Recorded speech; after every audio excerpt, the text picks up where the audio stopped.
Wars do not always change direction with dramatic announcements or sudden breakthroughs. More often, the balance shifts quietly, through pressure applied across multiple fronts, until defensive lines no longer bend but begin to break.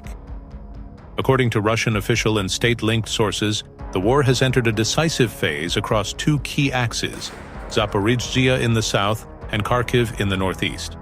What we are seeing now, they claim, is not a series of isolated clashes, but a coordinated, methodical expansion designed to collapse Ukraine's operational depth after Donetsk. And at the center of this phase lies one name that keeps appearing in Russian briefings: Huliaipol.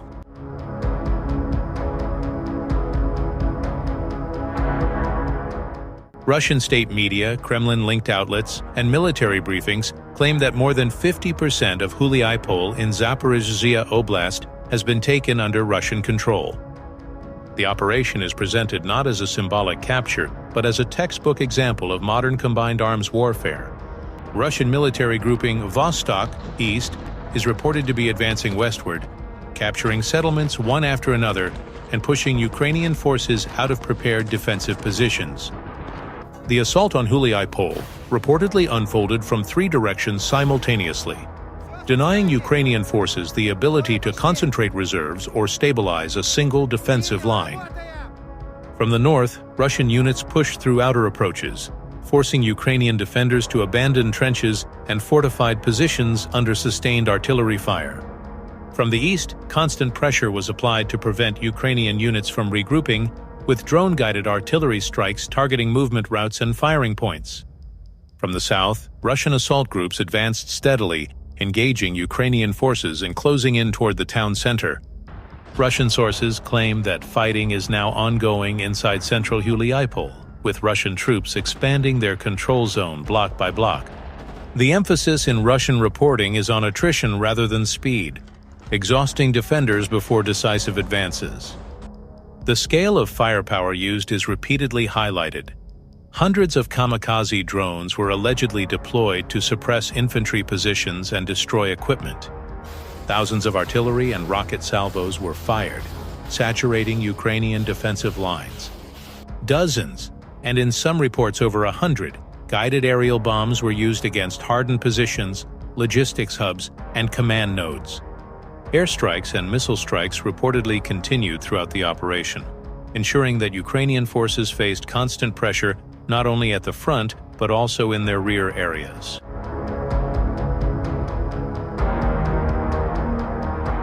Huliaipol was not just another settlement on the map.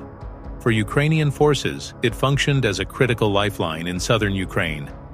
It connected defensive positions between southern Donetsk and Zaporizhzhia, served as a logistics relay point for ammunition and reinforcements, and anchored a broader defensive network designed to slow or stop Russian westward movement.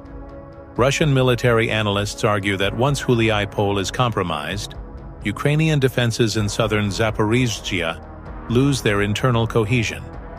Supply routes become longer and more exposed, reserve movements are disrupted, and defensive lines further west become increasingly vulnerable. In Russian framing, Huliaipol's loss opens a gateway, not only toward forward Ukrainian cities, but toward deeper operational objectives, including the approaches to Zaporizhzhia city itself.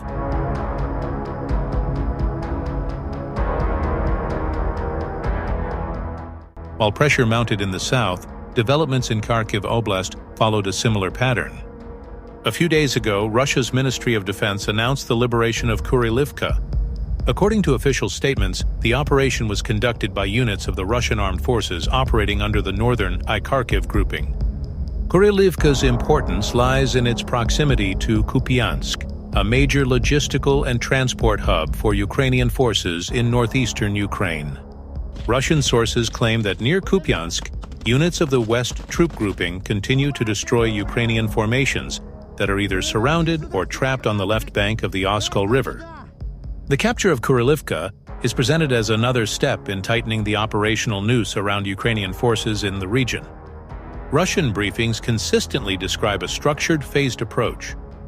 First comes intensive artillery and MLRS preparation, aimed at suppressing Ukrainian firing points, fortifications, and reserve concentrations.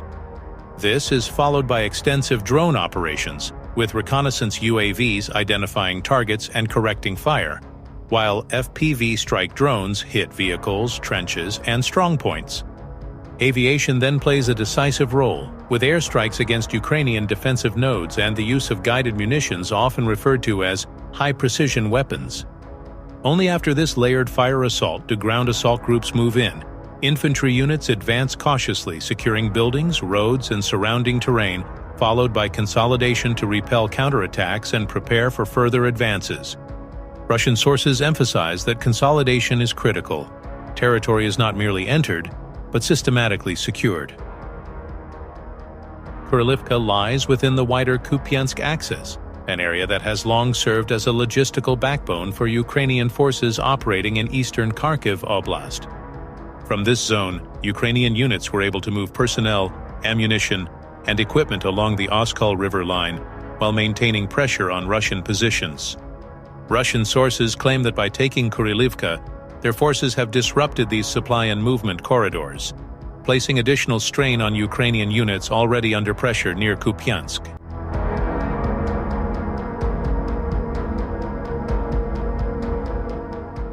Further north, developments around Volchansk highlight the growing pressure across Kharkiv Oblast. As of 19th of December, Russian official and state-linked sources claim that Russian forces expanded their control zones south of Volchansk, liberating around 6 square kilometers. These gains are described as part of a deliberate effort to widen Russian-held territory rather than achieve a rapid breakthrough. According to Russian statements, Ukrainian units were forced to retreat from selected positions after sustained pressure involving drone reconnaissance and strike operations, heavy artillery salvos, and repeated glide bomb strikes against fortified areas. Russian sources stress that this combination of firepower limited Ukraine's ability to hold fixed defenses or mount effective counterattacks. The fighting in this sector remains intense and ongoing, with Russian forces focusing on securing surrounding terrain and key approaches rather than rushing the town itself. In Russian analysis, continued expansion around Volchansk increases pressure on the entire northern Kharkiv front, stretching Ukrainian reserves and further weakening defensive stability in the region.